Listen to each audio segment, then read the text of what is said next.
The morning sun cast long shadows across Fort Bragg as Marcus Thompson adjusted his freshly pressed uniform.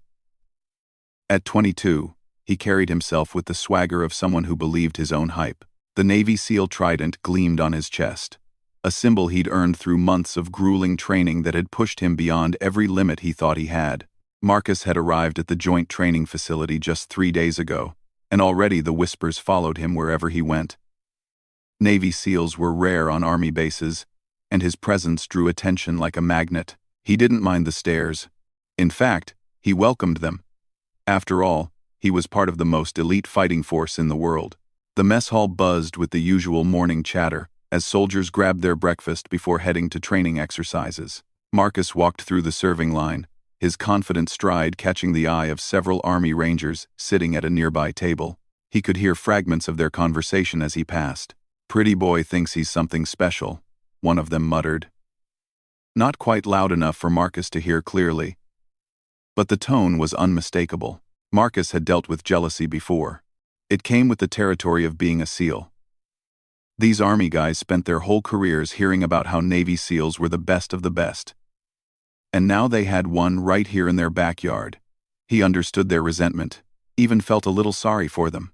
Finding an empty table near the window, Marcus sat down with his tray and pulled out his phone to check messages from his SEAL buddies back in Coronado. They were probably hitting the beach for morning PT right about now, while he was stuck here for this joint operation training that would last another 2 weeks. "Mind if we sit?" Marcus looked up to see 3 Army soldiers standing beside his table. The one who had spoken was a sergeant, probably in his late 20s, with arms that looked like they could bend steel. His name tag read, Rodriguez. The other 2 were younger, but both carried themselves with the quiet confidence that Marcus recognized in fellow Special Operations personnel. "Sure thing," Marcus said, gesturing to the empty chairs. He was always happy to share stories about SEAL training with interested soldiers. Rodriguez sat down across from him and extended his hand. "I'm Carlos Rodriguez, 75th Ranger Regiment. This is Jenkins and Morrison." The handshakes were firm, respectful. "Marcus Thompson, SEAL Team 6, Marcus replied, making sure to emphasize his unit. Team 6 had the most prestigious reputation of all the SEAL teams, and he'd worked hard to earn his place there. "Team 6, huh?" Rodriguez said, taking a bite of his eggs. "That's impressive. How long have you been operational?" "Rod." "About 8 months now," Marcus said, straightening slightly in his chair. "Just finished my first deployment in Afghanistan. Can't talk about most of it, of course, but let's just say we got some bad guys off the street." Jenkins, who looked barely old enough to shave, leaned forward with obvious excitement. "What was SEAL training like?" "I've heard Hell Week is the hardest thing in the military." Marcus couldn't help but smile. This was exactly the kind of conversation he lived for. "Hell Week is just the beginning, man. 5.5 days with maybe 4 hours of sleep total. They break you down completely, then build you back up into something harder than you ever thought possible. Most guys quit before they even get there. Of the 150 guys who started with my class, only 18 of us made it through." Morrison whistled low. 18 out of 150? That's brutal. It has to be, Marcus said, warming to his subject. When you're behind enemy lines, when your teammates' lives depend on you, there's no room for weakness. Every SEAL has proven he can push through when everything in his body is screaming at him to quit. Rodriguez nodded thoughtfully. I can respect that. Ranger training wasn't exactly a vacation either. But nothing like what you guys go through. Different missions, different requirements, Marcus said diplomatically, though privately he thought there was no comparison. Rangers were tough, sure, but they weren't SEALs. The conversation continued pleasantly for another 20 minutes. Marcus found himself sharing stories about diving, training, weapons specialization, and the brotherhood he'd found among his fellow SEALs. The Army guys seemed genuinely interested and respectful, asking good questions and sharing some of their own experiences. As they prepared to leave for morning training, Rodriguez stood up and clapped Marcus on the shoulder. Good talking with you, Thompson. Maybe we'll see you at the obstacle course later. I heard they're running some joint exercises this week. Looking forward to it, Marcus replied. Should be fun to show you Army guys how it's done. Rodriguez's smile didn't quite reach his eyes, but his tone remained friendly. Yeah, should be interesting. After they left, Marcus finished his breakfast feeling good about the interaction. It was always nice when other soldiers approached him with respect instead of resentment. These Rangers seemed like solid guys, even if they weren't quite at his level. The morning training session took place on a sprawling complex of obstacle courses, shooting ranges, and tactical training areas. Marcus had been assigned to work with a mixed unit of Army and Marine personnel on urban warfare scenarios. As he geared up, he noticed Rodriguez and his team were part of the same exercise. The training officer, a grizzled Army captain named Williams, briefed them on the day's objective. They would be running simulated building clearance drills, with half the team acting as defenders and the other half as attackers. Marcus volunteered for the attacking team, confident in his CQB close quarters battle training. Thompson, Captain Williams called out as they prepared to begin. Since you're our SEAL representative, why don't you take point on the first assault? Marcus nodded eagerly. This was exactly what he'd been trained for. As the team stacked up outside the mock building, he could feel the eyes of the other soldiers on him. This was his chance to demonstrate what made SEALs special. The exercise began with a flashbang simulation, and Marcus led his team through the doorway with textbook precision. His movements were fluid and controlled as he cleared the first room, communicating with hand signals to coordinate with his teammates. Everything was going perfectly until they reached the second floor. Rodriguez was waiting for them. What happened next would be talked about in the base mess hall for months to come. Rodriguez didn't just neutralize Marcus in the simulation, he completely outmaneuvered him, anticipating his approach and turning Marcus's own aggressive tactics against him. Within seconds, Marcus found himself dead, according to the exercise rules, taken out by a soldier he'd privately considered inferior just that morning. But that was only the beginning. When they switched roles and Marcus's team took the defensive position, Rodriguez and his Rangers dismantled their setup with surgical precision. It wasn't luck or a fluke, it was clear, methodical superiority in every aspect of tactical operations. As the exercises continued throughout the morning, a pattern emerged. Rodriguez wasn't just another Army Ranger. His knowledge of weapons systems, his understanding of tactical doctrine, and his leadership skills were beyond anything Marcus had encountered outside his own SEAL teams. The man moved like water, seemed to see around corners, and had an almost supernatural ability to predict enemy movements. During a brief break between exercises, Marcus found himself standing alone, trying to process what had just happened. His confidence was shaken in a way it hadn't been since his early days in SEAL training. Jenkins approached him with a water bottle and a sympathetic expression. "Don't take it too hard," the young soldier said. "Rodriguez does that to everyone." "Who is that guy?" Marcus asked, accepting the water gratefully. "I mean, I know he's a Ranger, but there's something different about him." Jenkins glanced around to make sure they wouldn't be overheard, then leaned in closer. "Rodriguez has been in special operations for almost 15 years. Started as a Ranger, then went to Delta Force for 8 years before coming back to train new guys. He's got more combat deployments than most people have birthdays." Delta Force. The words hit Marcus like a physical blow. Delta Force was the Army's equivalent of SEAL Team 6, their most elite counter-terrorism unit. These guys were selected from the already elite Ranger and Special Forces communities, put through training that was supposedly even harder than SEAL qualification. "Why didn't he say anything?" Marcus asked. Jenkins shrugged. "Rodriguez doesn't talk about his Delta days much. Says that part of his career is classified anyway, so there's no point bringing it up. But everyone here knows what he's capable of." Marcus felt his cheeks burn with embarrassment as he realized how he must have sounded at breakfast, bragging about his 8 months of operational experience to a man who had been conducting high-level special operations since Marcus was in middle school. The afternoon session brought no relief. If anything, Rodriguez seemed to be warming up, demonstrating levels of tactical expertise that made Marcus feel like a rookie all over again. During a particularly complex hostage rescue simulation, Rodriguez single-handedly neutralized 6 terrorists, while Marcus was still trying to figure out the building's layout. As the day wound down, Marcus found himself walking back to the barracks in a daze. His whole identity was built around being a Navy SEAL, being part of the most elite fighting force in the world, but today had shown him that maybe he wasn't quite as elite as he'd thought. That evening in the mess hall, the atmosphere felt different. Word of the day's exercises had spread, and Marcus could feel the subtle shift in how the other soldiers looked at him. There was no open mockery, but the awe and respect he'd grown accustomed to had been replaced by something more neutral, more realistic. Rodriguez appeared at his table again, this time alone. "Mind if I sit?" Marcus nodded, not trusting his voice. "Look," Rodriguez said, his tone gentle but direct. "I know today was probably a wake-up call, but I want you to know, there's nothing wrong with being humbled. It happens to all of us.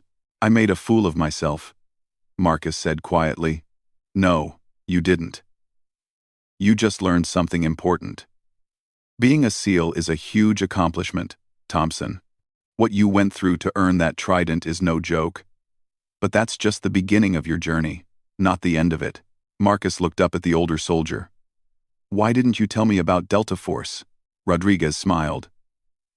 "For the same reason, you probably don't go around talking about every classified mission you've been on.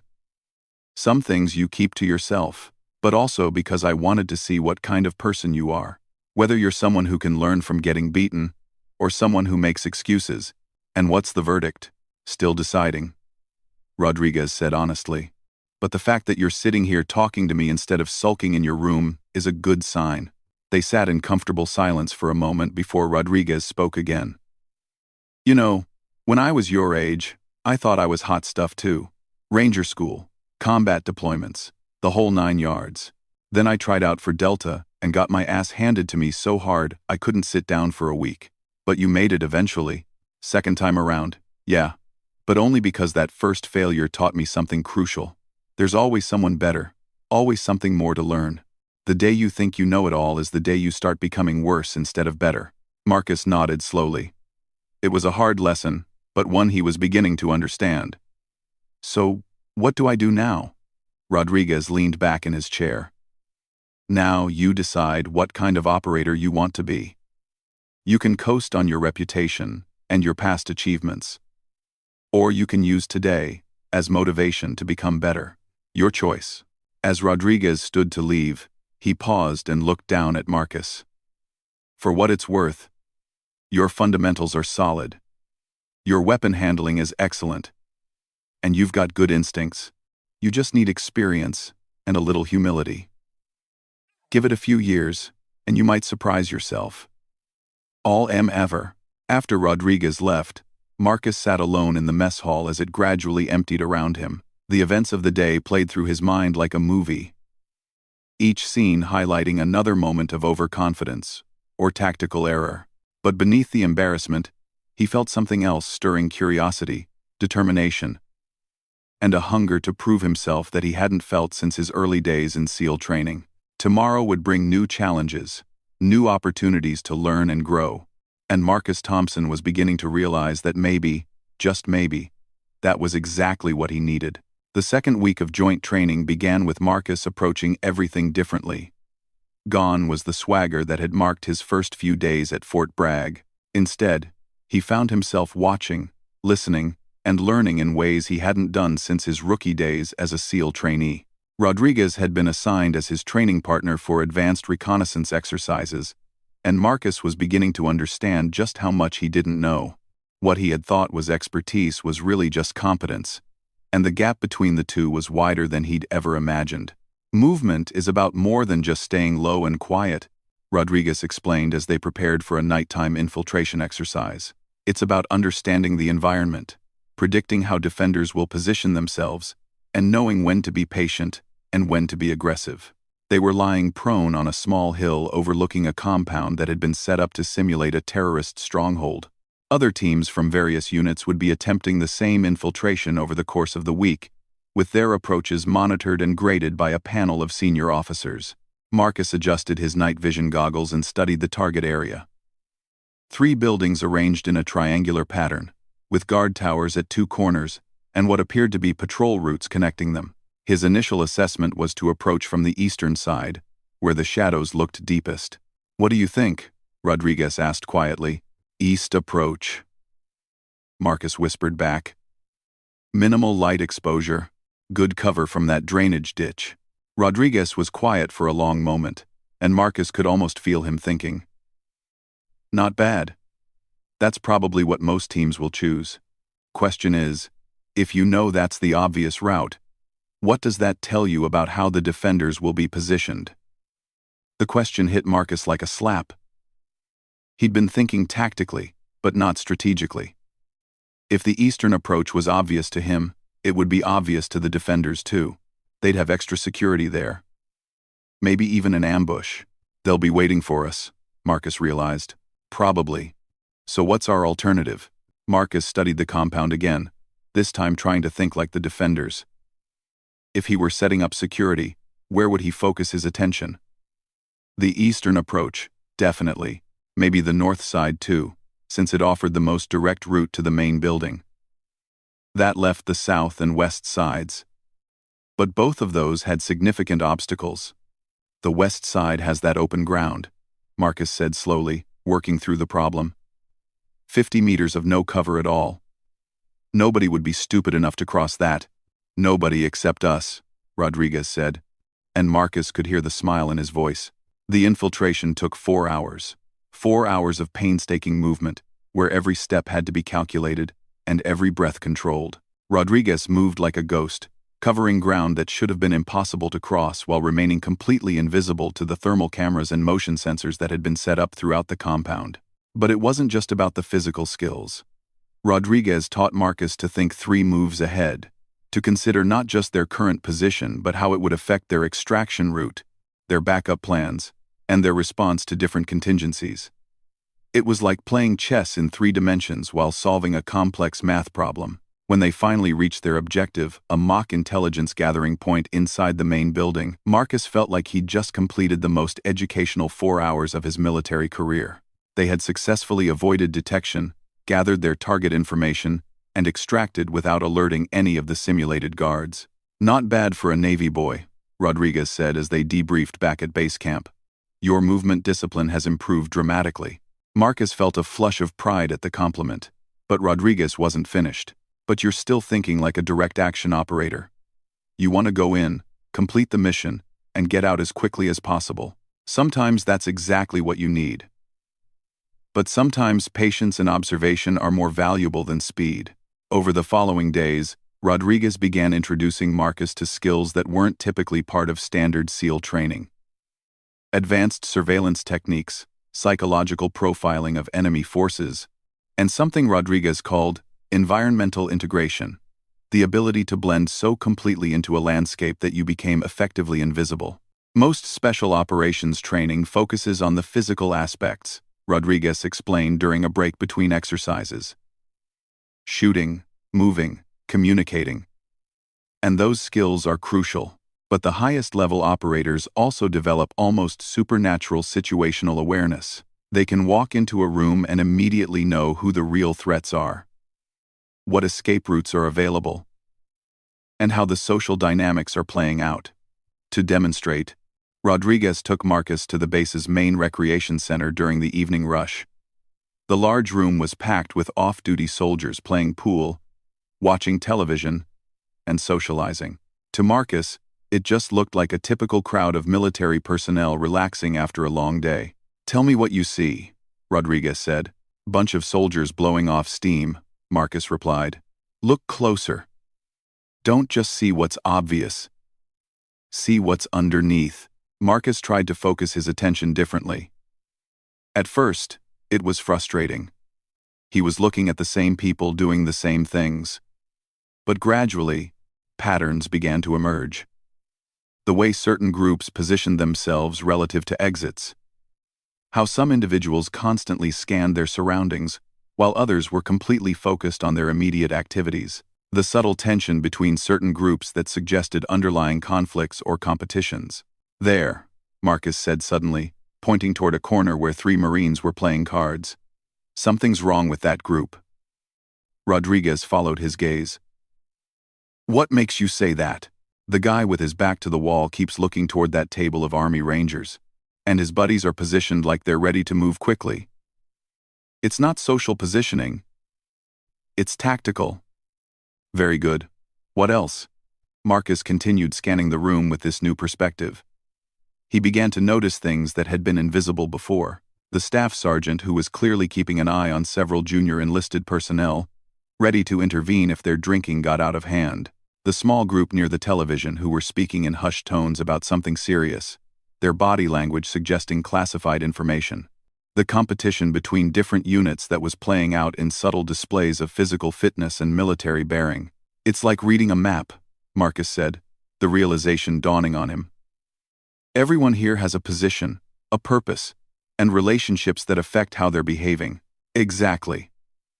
And once you can read people and environments like that, you can predict how situations will develop. You can spot threats before they materialize, identify opportunities that others miss, and position yourself for maximum advantage. This kind of training continued for days. Rodriguez would present Marcus with increasingly complex scenarios, each one designed to challenge not just his physical skills, but his analytical abilities. How to approach a building when you don't know the enemy's capabilities. How to extract information from unwilling sources without resorting to interrogation techniques. How to blend into civilian populations in foreign countries, where everything from your posture to your eye contact patterns could give you away. But the most valuable lesson came during a hand-to-hand combat exercise that went very differently than Marcus had expected. He'd always prided himself on his fighting abilities. SEALs received extensive training in multiple martial arts disciplines, and he'd never met anyone who could consistently beat him in unarmed combat. Rodriguez changed that in about 30 seconds. It wasn't just that the older soldier was faster or stronger, though he was certainly both. It was that he seemed to understand Marcus's intentions before Marcus himself was fully aware of them. Every attack was anticipated, every defense was countered, and every attempt to gain advantage was turned against him. "You're fighting angry," Rodriguez said after pinning Marcus for the third time in a row. "You're letting your frustration affect your judgment." Marcus tried to control his breathing and center himself the way he'd been taught. But as they resumed sparring, the same pattern repeated. Rodriguez wasn't just better at fighting, he was better at thinking during a fight. "Stop," Rodriguez called after another quick defeat. "Sit down for a minute." They sat on the edge of the mat while Marcus tried to figure out what was going wrong. His technique was solid, his conditioning was excellent, and he'd always been able to adapt his style to different opponents.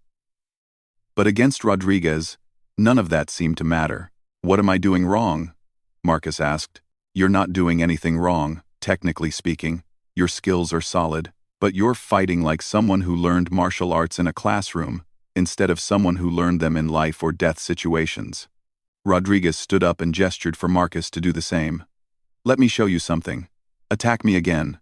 But this time, don't think about technique. Think about survival. Imagine that if you don't take me down in the next 10 seconds, someone you care about is going to die." The change in Marcus's approach was immediate and dramatic. Instead of the controlled, textbook techniques he'd been using, he attacked with desperate intensity. His movements became less pretty but more effective, and for the first time, he actually managed to surprise Rodriguez and land a solid hit. "Better," Rodriguez said, barely breathing hard despite the increased intensity. "But you're still thinking too much. Real combat isn't about perfect technique. It's about controlled aggression, constant adaptation, and the willingness to do whatever it takes to complete your mission." As Rodriguez spoke, Marcus began to understand something fundamental about the difference between training and experience. He'd learned to fight in controlled environments, with rules and safety measures and predictable opponents. Rodriguez had learned to fight in places where the only rule was survival, and that knowledge showed in every movement he made. But the most important lesson came during their final exercise together. They were tasked with a complex multi-phase operation that combined reconnaissance, infiltration, direct action, and extraction, all elements that Marcus thought he understood well. The scenario was designed to be nearly impossible, requiring split-second decisions under extreme pressure. Marcus approached it the way he'd been taught in SEAL training, methodically, by the book, with careful attention to proper procedures. Rodriguez watched him work through the initial planning phase without comment. But Marcus could sense his disapproval growing. "What would you do differently?" Marcus finally asked. Rodriguez was quiet for a long moment before responding. "You're planning this mission like you expect everything to go according to plan. But when have you ever been on a real operation where everything went according to plan?" The question made Marcus think back to his deployment in Afghanistan. Rodriguez was right, every mission had required improvisation, adaptation, and quick thinking when the carefully planned approach hit unexpected obstacles. "So how do you plan for things going wrong?" "You don't plan for specific problems," Rodriguez explained. "You plan for adaptability. You identify your critical objectives, and then develop multiple ways to achieve each one. You position resources so they can be quickly redirected. And most importantly, you maintain the capability to make fundamental changes to your approach without losing mission effectiveness." They replanned the operation from scratch, with Rodriguez guiding Marcus through a completely different way of thinking about complex missions. Instead of a linear sequence of events, they developed what Rodriguez called a decision tree. A branching structure of possibilities and responses that could adapt to changing circumstances in real time. When they finally executed the exercise, Marcus was amazed at the difference. Instead of feeling locked into a rigid plan, he felt prepared for anything. When their initial approach was detected early, they smoothly transitioned to an alternative route. When the extraction point was compromised, they had already identified backup options. When unexpected enemy reinforcements arrived, they were ready with contingency responses. For the first time since arriving at Fort Bragg, Marcus felt like he was operating at a level that approached Rodriguez's expertise. Not equal to it, certainly not, but closer than he'd ever thought possible. "That," Rodriguez said as they completed the exercise, "is what 15 years of experience looks like. Not just knowing how to do things, but knowing how to do them when everything goes wrong." As the second week of training drew to a close, Marcus realized he was becoming a different kind of operator. The confident young SEAL who had arrived at Fort Bragg was being replaced by someone more thoughtful, more adaptable, and paradoxically more confident because he was less certain about his own limitations. But he had no idea that the real test was still to come. The final day of joint training was supposed to be a celebration, a chance for all the participating units to demonstrate their skills in a series of friendly competitions. Marcus had been looking forward to it, eager to show how much he'd learned during his time working with Rodriguez. What he hadn't expected was the arrival of General Patricia Matthews, the base commander who was known throughout the military for her no-nonsense approach and intimidating presence. General Matthews was a legend in military circles. She'd risen through the ranks during some of the most challenging conflicts of the past 2 decades, earning respect through tactical brilliance and an almost supernatural ability to see through pretense and politics to the heart of any situation. When she walked into the briefing room that morning, every soldier in the room stood a little straighter. "At ease," she said, her voice carrying easily through the large room. "I'm here today because I've been hearing interesting reports about this joint training exercise. Apparently we've had some valuable cross-pollination between different branches and specialties." Her eyes swept the room, and Marcus felt like she was cataloging every person present, filing away details that would inform decisions he couldn't even imagine. When her gaze briefly settled on him, he felt simultaneously invisible and completely exposed. "I understand we have a Navy SEAL with us," General Matthews continued. "Petty Officer Thompson, I believe?" Marcus felt every head in the room turn toward him. "Yes, ma'am. I've been reading some interesting after-action reports about your performance here. Apparently, you've made quite an impression." Her tone was neutral, giving no indication whether that impression was positive or negative. Rodriguez, standing a few rows behind Marcus, caught his eye and gave him an almost imperceptible nod of encouragement. "I'd like to observe today's exercises personally," General Matthews announced. "Consider it a final examination of everything you've learned during your time here." The morning competition began with a series of individual challenges, marksmanship, physical fitness tests, and technical skills demonstrations. Marcus performed well, drawing on everything Rodriguez had taught him about focus and adaptation, but he could feel the general's attention like a weight, and he knew that these preliminary events weren't what she was really interested in. The main event was scheduled for the afternoon, a complex scenario that would test not just individual skills but leadership, decision-making, and the ability to integrate different specialties into an effective team. Marcus had been chosen to lead a mixed unit of Army Rangers, Marines, and Air Force personnel in a simulated hostage rescue operation. As he studied the scenario briefing, Marcus felt the familiar flutter of pre-mission nerves. But this time, they were tempered by a new kind of confidence. Not the brash certainty he'd arrived with, but the steady assurance that came from knowing he could adapt to whatever challenges emerged. The scenario was designed to be a nightmare. Multiple buildings, unknown number of hostages, heavily armed opposition forces, and a strict timeline that would pressure the team into making potentially fatal mistakes. Everything about it screamed trap. And Marcus found himself thinking about Rodriguez's lessons on planning for adaptability, rather than hoping for perfection. "What's your initial assessment?" General Matthews asked, appearing beside him as he studied the target area. "It's designed to force us into a hasty assault," Marcus replied. "Standard hostage rescue doctrine would call for immediate action to prevent execution of civilians. But something about the intelligence feels wrong." "Explain." Marcus pointed to the briefing materials. "The enemy force estimates are too precise, the building layouts are too detailed, and the hostage locations are positioned exactly where standard doctrine would expect them. In a real situation, we'd never have this much accurate information." General Matthews nodded slightly. "And what does that suggest to you? That either our intelligence is wrong, or someone wants us to believe we know more than we actually do. In either case, a direct assault based on this information is probably exactly what the opposition is hoping for." "Interesting. How would you approach it differently?" Marcus felt the weight of the moment. This wasn't just a training exercise anymore, it was a test of everything he'd learned, not just about tactics and techniques, but about thinking and leadership and the humility to know when conventional wisdom might be wrong. "I'd start with reconnaissance," he said. "Real reconnaissance. Not just accepting the intelligence we've been given. I'd want to understand what we're actually facing before committing to any approach." General Matthews smiled slightly. "Proceed with your mission, Petty Officer." As Marcus briefed his team, he could see some confusion in their eyes. They'd been expecting the quick, aggressive approach that Navy SEALs were famous for. Instead, he was proposing something more methodical, more careful, and potentially more time-consuming. Jenkins, the young soldier who had first told him about Rodriguez's background, raised his hand. "Sir, what about the timeline? If we spend too much time on reconnaissance, we might be too late to save the hostages."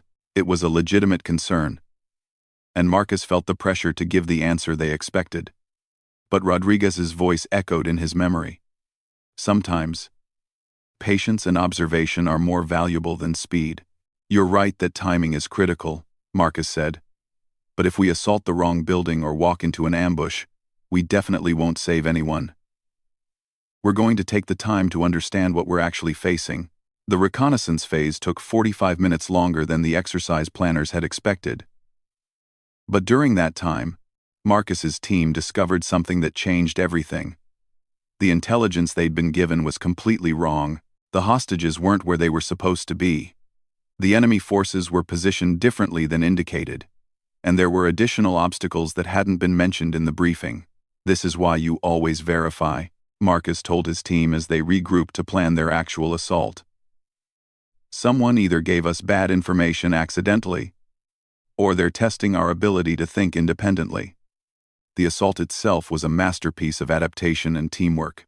Instead of the single-axis attack that the scenario seemed to demand, Marcus's team approached from multiple directions simultaneously. When they encountered unexpected resistance, they smoothly transitioned to alternative tactics. When the hostage locations turned out to be different than briefed, they rapidly repositioned without losing operational momentum.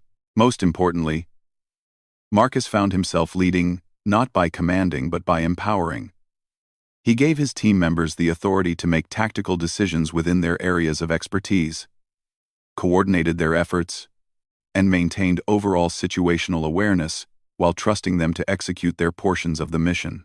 When the exercise concluded with all hostages successfully rescued and minimal simulated casualties among the assault force, Marcus felt a satisfaction that was completely different from anything he'd experienced before. It wasn't the adrenaline rush of personal achievement, but the deeper fulfillment of successful leadership and teamwork. General Matthews appeared at his side as the team was conducting their after-action review. "Walk with me, petty officer." They stepped away from the group, and Marcus found himself alone with one of the most senior officers in the U.S. military. For a moment, she was quiet, seeming to organize her thoughts.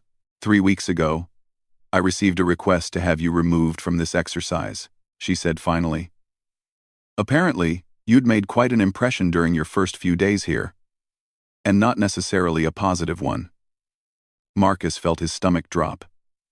He'd had no idea that his early behavior had been noticed at such a high level.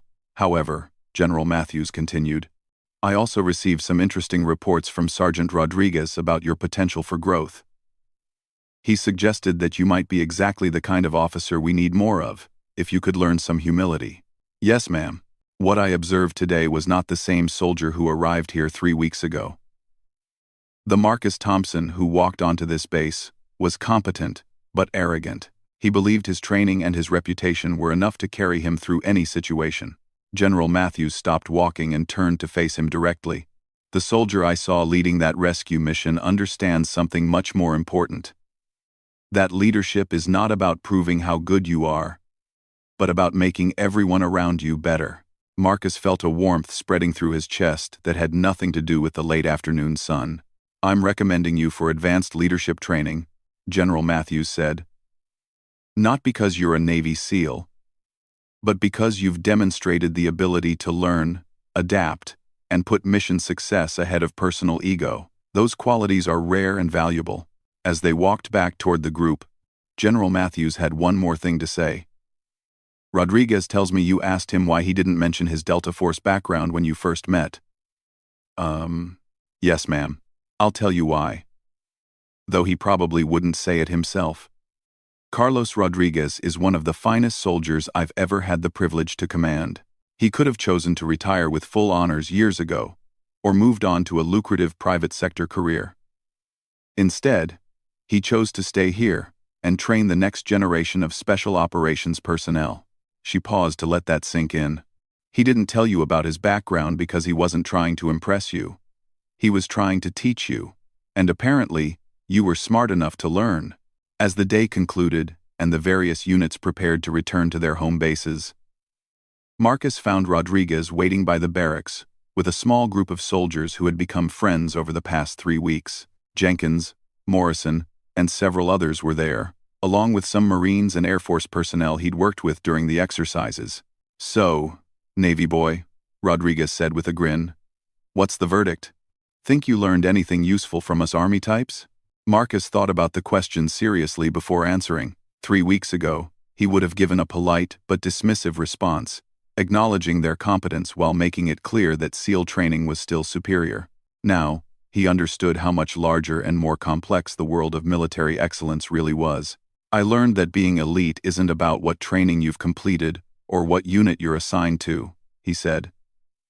"It's about how you approach every situation you encounter. Whether you're trying to prove something to yourself and everyone else, or whether you're focused on accomplishing the mission and taking care of your people." Rodriguez nodded approvingly. "Not bad. What else?" "I learned that experience and humility are force multipliers, that the most dangerous person in any room isn't necessarily the one with the most impressive resume, but the one who never stops learning and adapting. And?" Marcus looked around at the group of soldiers who had become not just colleagues but teachers and friends. "I learned that every military specialty has something valuable to offer, and that the best operators are the ones who can integrate all of those capabilities into something bigger than any individual skill set." Rodriguez clapped him on the shoulder. "Now you're talking like a leader instead of just a badass. That's good, because the military needs more leaders, and we've got plenty of badasses already." As the evening wound down, and people began saying their goodbyes, Rodriguez pulled Marcus aside for a final conversation. "I want you to remember something," he said. "What happened to you here isn't the end of your development. It's the beginning. You've learned some important lessons about leadership and humility, but those lessons only matter if you keep applying them when you get back to your unit. Any advice on how to do that?" Rodriguez smiled. "Same advice I'd give to anyone in your position. Stay curious. Stay hungry to improve. And never forget that your job is to make everyone around you better at their jobs. Do that consistently, and rank and recognition will take care of themselves. Marcus nodded, filing the advice away with all the other lessons he'd learned during his time at Fort Bragg. One more thing, Rodriguez said. General Matthews wasn't kidding about that leadership training recommendation. That's a big opportunity, but it's also a big responsibility. Don't waste it.